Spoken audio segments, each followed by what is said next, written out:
देश के दिल मध्य प्रदेश के पास देने के लिए बहुत कुछ है, क्योंकि ये देश के लगभग सभी धर्मों की सांस्कृतिक और आध्यात्मिक विरासत का आश्रय स्थल है।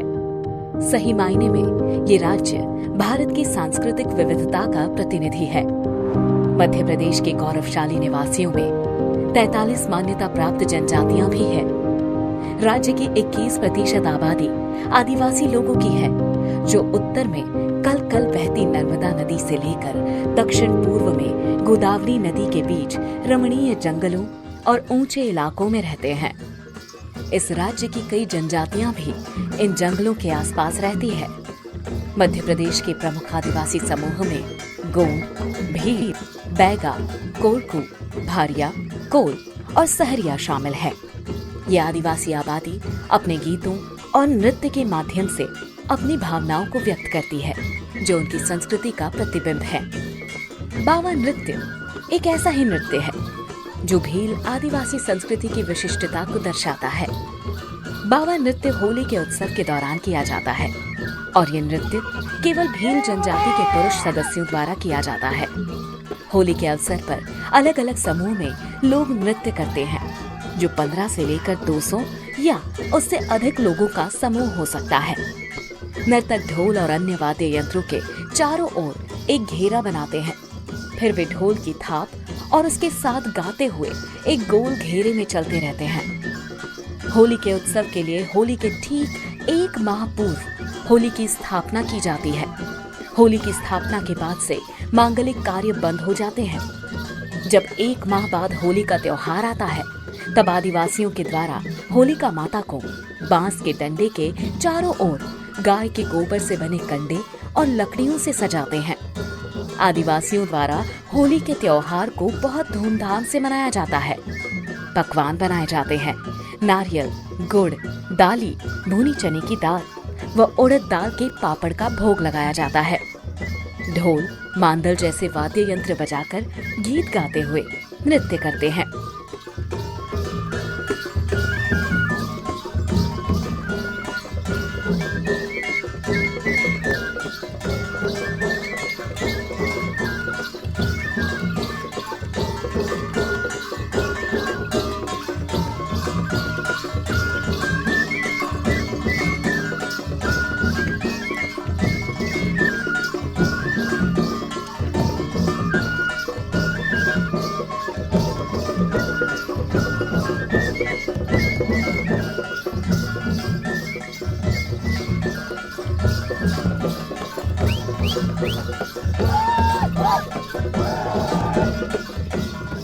प्रदर्शन से पहले सभी नर्तक इकट्ठा होते हैं और प्रत्येक नर्तक को रक्षा सूत्र दिया जाता है, जिसे कलाई में पहना जाता है, और इस प्रकार बुरी आत्माओं की उपस्थिति से सुरक्षा और बचाव के लिए एक धार्मिक संस्कार पूरा किया जाता है। उली माता ने राजा फांटा गांठा करो हादी ते आखी होबलेतावा ते माँ 4 वाजता मोइलो हाय ते भावे बोणी तवा राजू फांटू ते बी आवा बायरे पोरे आखे टोलवाई जावा नासिक उदित माहू ओलावी देवा 4 वाजता मोनारी हाय ए कोई आखे ते त्या के राजू फांटू गांठा करावी है बावे बोणी नाल्ले है अल्लेन तारे उली माता तिया कहीं ने उतरी पड़ी है तार नशा लागी गई है। तिया रूप में देव मोगरा आवी लगी है। आखे देवे एकठे वही गई है कहीं ते उली माता भी नशा पोड़े है कोई तारी नशा पोड़ीन तिया कहीं ए बाई माँ है बोनीन नसते है देव मोगरा रूप लेने। नर्तक अपनी कमर से लेकर घुटने तक सफेद धोती पहनते हैं। वे कमर पर उबकी या तुमड्रे नामक एक कमरबंद पहनते हैं, जो एक प्रकार की लौकी से बनी होती है, जिसे वे अपनी कमर पर एक बेल्ट और पैर की पायल की तरह पहनते हैं। वे मन के हार बनाते हैं, जो वे अपने गले में पहनते हैं। कुछ नर्तक महिला पात्रों को निभाने के लिए साड़ी पहनते हैं। कुछ जीव जंतु की वेशभूषा में तैयार होते हैं और कुछ अलग अलग पात्रों को निभाने के लिए घोड़ों के भेष में आते हैं। नर्तकों के सिर पर रंगीन टोपी होती है, जो मंदिरों के आकार की होती है और ये बांस से बनी होती है, जिनके चारों ओर रंगीन कागज लगे होते हैं। इसके अलावा कुछ नर्तक आजकल पगड़ी भी पहनते हैं। वे अपने साथ नकली बंदूक और तलवारें भी लेकर आते हैं और वे अपने शरीर पर खड़ी पहाड़ी पर मिलने वाली सफेद मिट्टी लगाते हैं।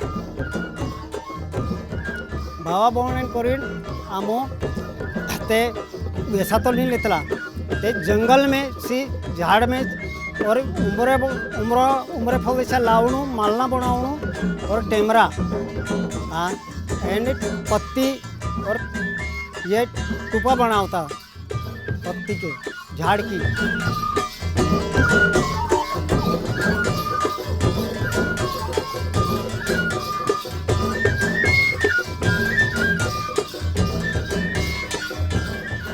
नृत्य के दौरान जीवंत संगीत बजाने के लिए एक बड़ा ढोल, कांसे की थाली और बांसुरी का उपयोग किया जाता है। पुराने दिनों में ये चीजें लकड़ी की बनी होती थी जो स्थानीय तौर पर तैयार की जाती थी।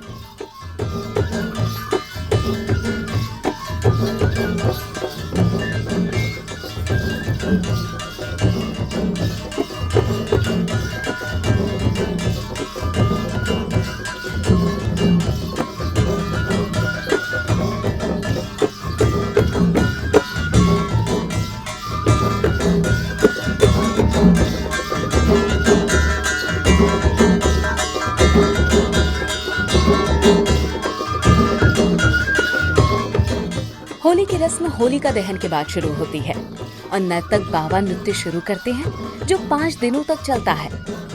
अतीत में बाबा नृत्य करने वाले लोग पूरे 5 दिनों तक अपनी वेशभूषा में रहते थे। पुरुष अपने परिवार की सुख समृद्धि सुनिश्चित करने के लिए बलिदान के प्रतीक के रूप में होली पर शपथ लेते थे।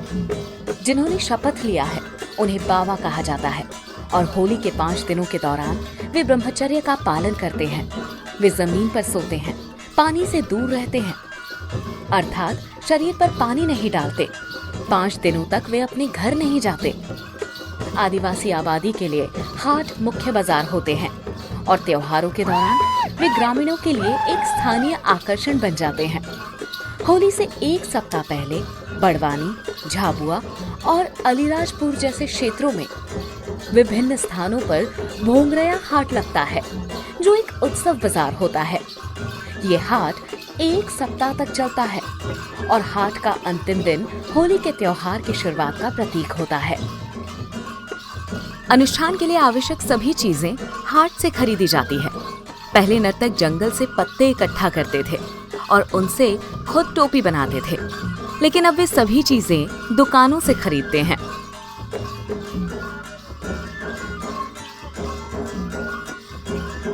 पाँच दिनों के दौरान नर्तक अपने ढोल, थाली और बांसुरी बजाते हुए विभिन्न गांवों में जाते हैं और नृत्य करते हैं। नर्तक अपने इन प्रदर्शनों के बदले में दाल, गुड़, गेहूं, अनाज और रुपए पाते हैं। नर्तक 5वें दिन के अंत में इन उपहारों को आपस में बांट लेते हैं और खाने पीने की चीजों को पका कर खाते हैं। इस जनजाति के लिए ये जो त्योहार है, होली का जो त्योहार है, ये बहुत ज़्यादा महत्व रखता है। जब भी ये साल भर खेतों में काम करते हैं, इधर उधर मजदूरी करते हैं, और जब ये त्यौहार आता है, होली का जो त्यौहार आता है, उसके समय ये सभी लोग अपने अपने घर पर लौट आते हैं और इसको पूरे सप्ताह भर तक पूरे जोश और पूरी खुशियों के साथ में इसको मनाते हैं। होली के त्यौहार का एक इनका जो मनाने का उद्देश्य है, ये भी है कि ये एक धार्मिक आस्था से जुड़ा हुआ है। ये अपने परिवार, अपने सुख समृद्धि के लिए इस त्यौहार को मनाते हैं और ये मन्नत रखते हैं कि अगर मेरे घर में सुख समृद्धि होगी तो हम 5 साल तक बाबा बनेंगे और नृत्य करेंगे। और जब ये मन्नत पूरी होती है तब तक ये इस नृत्य को करते हैं, नाचते गाते हैं और खुशियाँ मनाते हैं। गोंड जनजाति की संस्कृति, कला और नृत्य भारत की संस्कृति और विरासत को संरक्षित कर रहे हैं। जनजातीय नृत्य भारत की संस्कृति का एक महत्वपूर्ण हिस्सा है, क्योंकि वे एक ऐसे लोकाचार से जुड़े हैं जो पारंपरिक मान्यताओं और मूल्यों के प्रतिनिधि हैं।